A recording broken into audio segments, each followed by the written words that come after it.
スタジオミリグラムっていうブランドで買ってきたじゃじゃん、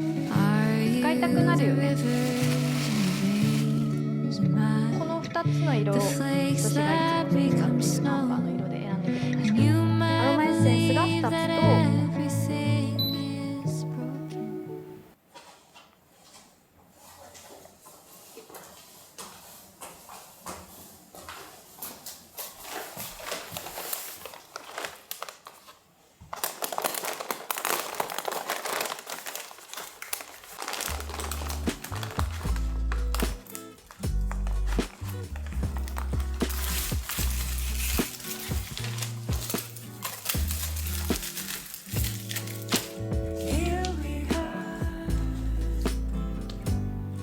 Speckle weather is impeccable when you are near, and that's the truth, my dear. You're looking pretty fantastic. Years pass by with our goals and tasks. In tandem we're dancing till the nighttime laughs. We're in the daytime stranded. Your self-esteem tastes candid, but damn, it's hard to make a man with empty hands feel hands full of love. Like, damn, this a glove, feel like the wintertime sun, till our hands move backwards. Don't make a sound, it's so fragile. Walk that we treadin' too casual. No, I've had it good since I've had you. No, I'm scared as fuck, this is sad too. But this embrace feel natural. I wanna stay till pasture, even if it means I gotta face the music and hear the sound of being happy. Here we are. Every speckle weather is impeccable when you are near, and that's the truth, my dear. But words are the highest man. Our love never quiets down. Been itching to turn up the dial, but I'm scared to hear the sound. I'm scared to hear the sound.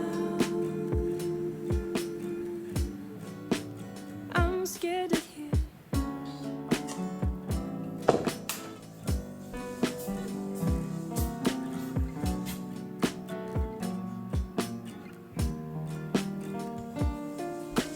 Here we are. Every speckle weather is impeccable when you are near, and that's the truth, my dear.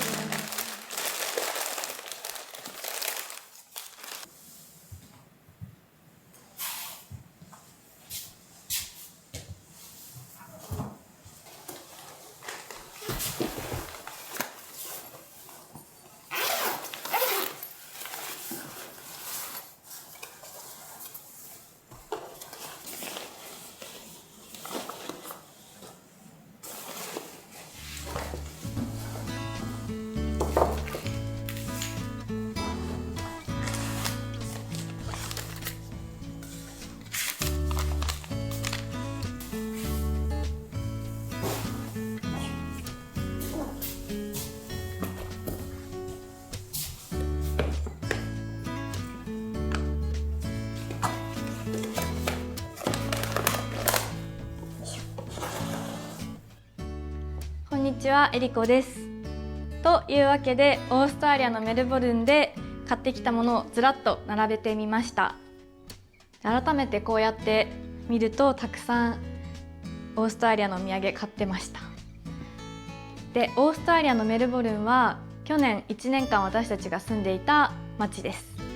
で、その1年間の生活を通してメルボルンが本当に大好きになって、で特に夏のメルボルンがあったかいんだけど湿度がなくて本当にカラッとしてて過ごしやすい。で、光も夜の9時ぐらいまで明るかったりとか、木も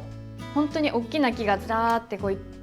どこもあちこちにこう並んでいて、そこからこう差し込む光が綺麗だったりとか、とにかく夏のメルボルンが大好きなので、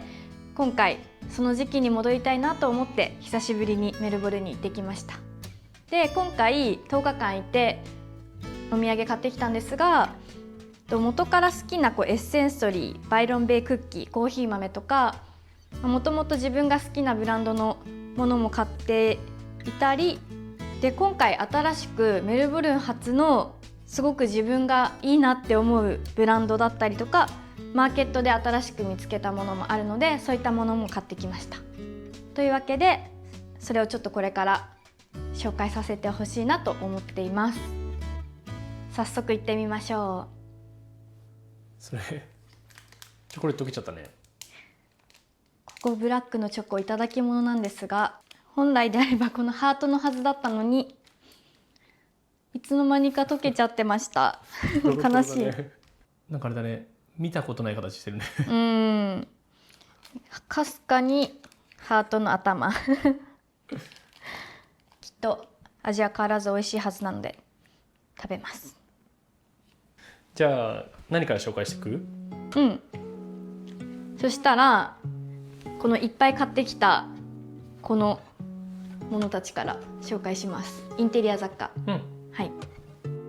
でまず紹介するのはこのスタジオミリグラムっていうブランドで買ってきたフラワーベースと、あとジャグとかを紹介します。これは多分見てる人も好き系のブランドだと思う。じゃじゃん、かわいい。まあそれは僕セレクトですね。そうだっけ？そうだよ。まあ決断したのはね。いやそうだよ、可愛いって言ってでもこれは僕だけど。まあね、これはそのサウスメルボルンマーケットっていうよく行くマーケットの近くを通りすがった時に初めて見るいい感じの雑貨屋さんがあって、そこにレイアウトされてるこれたちがめちゃくちゃ可愛くて、ちょっとつい目を留めてしまって即一目惚れして買いました。これは見ていただいたら分かる通りティーポットで、うちにねもう3つぐらい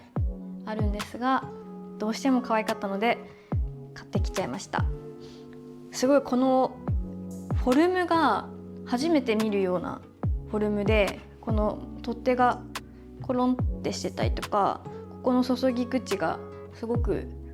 短いというか、でも可愛いよね。なんかちょっとゴシックな感じというか、フォントで言うとフューチュラみたいな、フューチュラみたいな感じのいや可愛い。光の影もすごく可愛いね。可愛い。このアンバーの色好きだからね、私たち。そうだね。可愛いわ。上から見ても可愛い。可愛さ1点です、これは。はい、次。これに似てるフォルムのこちら。じゃじゃん。これはじょうろです。こういう感じで植物に水をあげたりとかするときに使うものなんですが、これも結構インテリアにもなるかなっていうので、これに似たフォルムではあるんだけど買ってきちゃいました。可愛さ1点でさ、ちゃんとじょうろとして利便性が備わっているのかっていうのがちょっとわからないけどでもさ、可愛いとさ、植物とかに水やりとかやりたくなるよね。やりたくなる。やっぱ使いたくなるよね、可愛いと。そんな感じがするな。これもさ、同じミリグラムのやつ？同じです。これも全く同じで、全く同じのがあと2つスタジオミリグラムが あります。こっちはねフラワーベースです。最近海外でフラワーベース買うこと多いね。いやそうだね。なんかフラワーベースって可愛くて買っちゃうよね。買っちゃうんだよね、つい。今回も1回これだけ買ってあとはスルーしたんです。スルーしたんだけど、どうしても気になっちゃって、わざわざその数日後ぐらいに諦められないって言って違うこのミリグラムのお店に行って選んできました。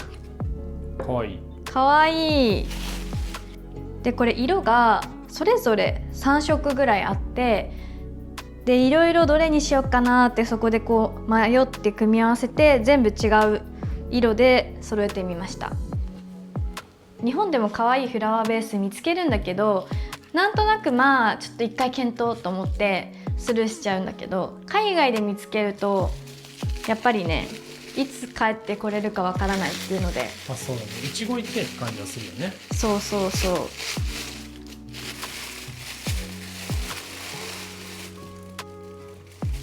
じゃじゃん。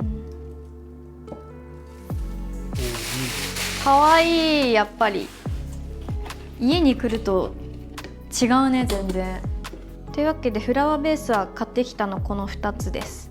これ何がいいかなって思ったかというと、もちろんそのカラーリングとかフォルムはいいなと思ったんですけど、こうやってひっくり返すとこれはこれでこう使えるというか、どっちでもいいよっていう自由さがいいなっていうふうに思って気になっちゃいました。その花の長さとか、今ね、左側の緑のやつとかはさ、ちょっと長めの花とかに使えるし、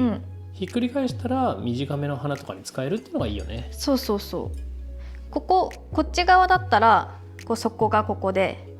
こうひっくり返すと緑色のところに刺すから、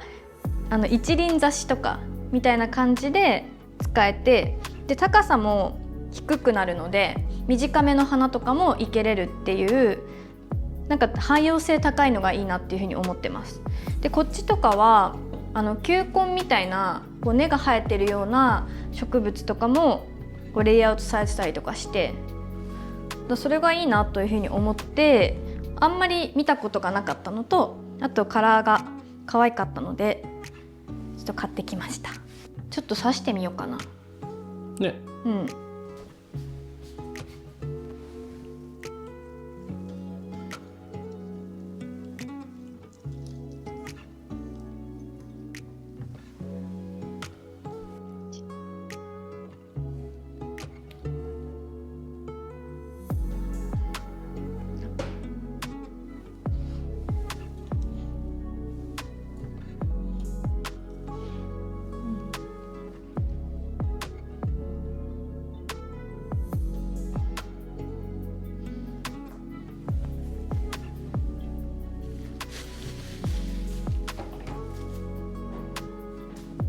じゃあミリグラムはそんな感じですか？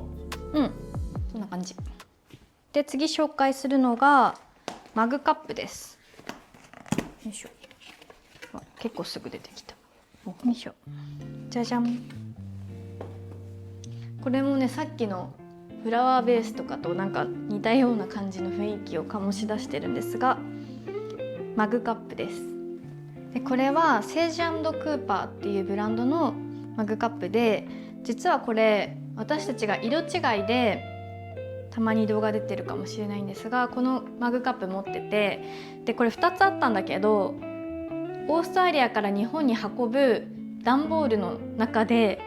割れちゃってまして、1つだけになっちゃったので、今回行った時にセレクトショップにちょうど売っていて、もう1個買ってこうっていうので買ってきました。でもともとこの2つの色あって、もう1つぐらい色あったかな。で同じの買ってこうかなと思ったけど、この色大好きすぎてたくさん持ってるので、せっかくだったら色違いで合わせてもいいかもねって言って、この青のマグカップを買ってきました。この取っ手がね、こう U 字になってるのがなんだろう、なんか独特で可愛いなと思って気に入ってます。さっきのミリグラムのこれね、似てるね。似てるよね。流行ってんのかな、この取っ手。これとセットでこうお茶飲んだりできそう。確かにね。で結構今回ガラス物を買ってきたんですが、預け入れ手荷物に入れると割れちゃうのが心配なので、頑張って手荷物で慎重に持ってきました。で次がこれなんですけど、これは結婚祝いっていうことで友達から頂き物でいただきました。なんかね、 NGV っていう美術館のギフトショップみたいなとこで買いましたって言ってたんだけど、基本はなんかアクセサリートレイにできそうかなと思うので、私はそういう風に使おうかなと思います。で好きな色とか分かってくれてて、好きな雰囲気とかも分かってくれてるので、私がいつも使っているアンバーの色で選んでくれました。かわいい。で次買ってきたのがこのマホっていうブランドのインセンスお香です。これはなんていう香りだっけな、バリバンガロー、バリバンガローです。バリバンガローっていう香りを買ってきました。でマホのお香は私たちいつも使ってて、一番好きなのジプシーウッドでオードボヘイムかなっていう2つ持ってるんですけど、いつも行ってる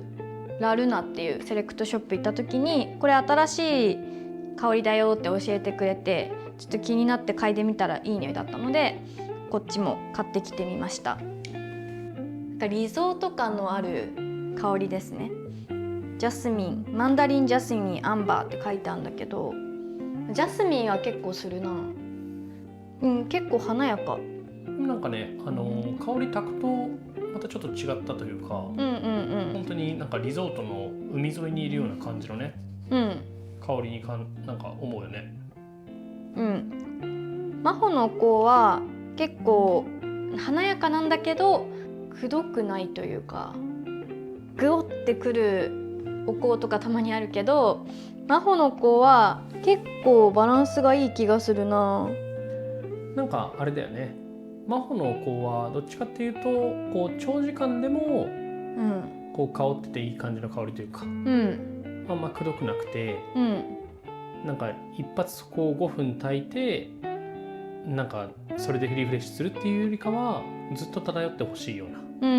そんな感じの香りだよね。そうだね。炊いてみるか。せっかくなので1本炊いてみます。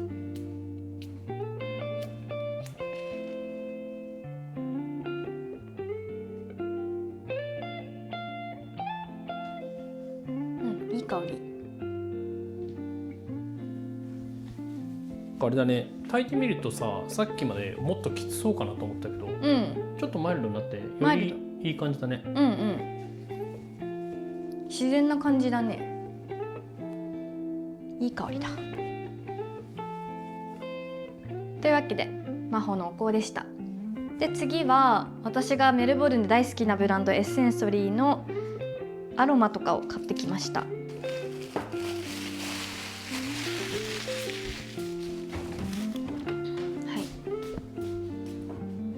で買ってきたのはこのアロマエッセンスが2つとモーニングミスト、あとこれは友達にお土産で買ってきたんですが、ピローミストとモーニングミスト、これと一緒のものがセットで入っている袋。モーニングミストって何？モーニングミストって朝にこうシュッシュッシュって吹きかけてリフレッシュするみたいなミストで、普通にこういつ使っても多分いいと思うんだけど、空間にピュッピュッってこうスプレーしてちょっと香りを楽しむみたいなミストですね。すごくすっきりしたペパーミントだから本当にすっきりした感じの朝にぴったりな感じの香りです。で私たちはピローミストを使ってて、ピローミストの方はラベンダーなのでもっと落ち着いた感じの香り。ラベンダーの方がリラックス効果あるもんね。そうそうそうそう。でペパーミントはリフレッシュというか、なんか目が覚めるような感じだから、ちょうど朝に使うにはペパーミントだし、そうそうそう、夜寝る時になんかラベンダーいいよね。そういうことです。ピローミストはずっとオーストラリアいる時から今もずっと使ってて、で予備も結構あるんですけど、モーニングミストはまだ使ったことがなかったので、ちょっとせっかくなのでっていう気持ちで買ってきました。なんかね、エッセンソリーのコレクターみたいになってて、なんかすごくうちにエッセンソリーのものがたくさんあります。アロマも買ってきたんですが、レモンマートルっていう香りとポメロプチグレインです。いい香り。ほんのり甘めの香りだよね。甘めの香り、ちょっと甘め。レモンマートルがだいぶさっぱりしてるからね。いい香りだ。レモンマートル。レモンマートルはオーストラリアの植物です。でエッセンソリーはメルボルン初のブランドでメルボルンにしか店舗がないアロマショップです。でこのパッケージとかも見てもらうと分かる通り結構イソップに雰囲気似てるかなと思ってます。イソップもオーストラリアのメルボルン初のブランドでイソップの方は結構もう世界的にも有名だと思うんですがエッセンソリーはまだ世界には出てないメルボルンだけのブランドなのでなんかそれをメルボルンにいた時に見つけてで香りもオーストラリアのワイルドフラワーとかオーストラリア産のものを使って抽出してるっていうところとかのコンセプトもいいなっていうふうに思って大好きでずっと使ってます。メルボルン行ったらぜひ1回は足運んでみてください。ちょうどねポストカードもたくさんもらったんですけどこんな感じの外観で店内の雰囲気とかレイアウトもすっごく素敵なのでもしメルボルン行く際は行ってみてください。で次はこのピアスです。これはマーケットローズストリートマーケットっていうメルボルンのマーケットで出店されてる方のデザインです。配色がブルーピンク緑の3色のカラーになってて珍しいなと思って購入しました。なんかちょっとあれだね、北欧チックなデザインだよね、そうだねかわいい。こんな感じです。ちょっとアクセントになるかなと。で次は絵本とか洋書をいくつか買ってきました。これはいただき物です。よいしょ。このザ・メイカーズとダルメシアンっていう絵本は私と彼でそれぞれにあげたい本を選んでプレゼントし合おうっていうふうに言って本屋さんで選んだ本になります。洋書とかは結構日本で買うと少し高くなっちゃうのでせっかくだったら海外で本選びたいなと思って買ってきました。軽くどんな本か説明するとこのザ・メイカーズはオーストラリアのクリエイターさんたちのお家やお部屋をこうまとめてるみたいな本になります。で私がそう選んだのはこのダルメシアンっていう絵本で結構最近海外の絵本に私がハマってて日本の絵のタッチと海外の絵のタッチが違うなとかあと結構これも緑と黄色の配色で作られてるのがアーティスティックだなっていうふうに思ったりとかしてっていうので直感で選びました。この絵本はいただき物でもらったんですがこれもねなんかラブの本みたいなんだけどまだちょっと詳しく読めてないので後で見ますで最後これは私が買いたくて買ってきたロナン・ブルレックのトリプティックっていう作品集です。このロナン・ブルレックっていう方は多分見たことあるんじゃないかな。こういう感じのアートを描く方でもともとお家にこういうアート欲しいなっていうふうに思ってたんですけどセレクトショップでこれ見つけてで日本で買うよりも3分の2か2分の1ぐらいの価格で買えたのでちょっと買ってきちゃいました。私がテクスチャーアートを作ってるやつのインスピレーションとかにもなるかなと思って選びました。ちょっと読むのが楽しみ。はい。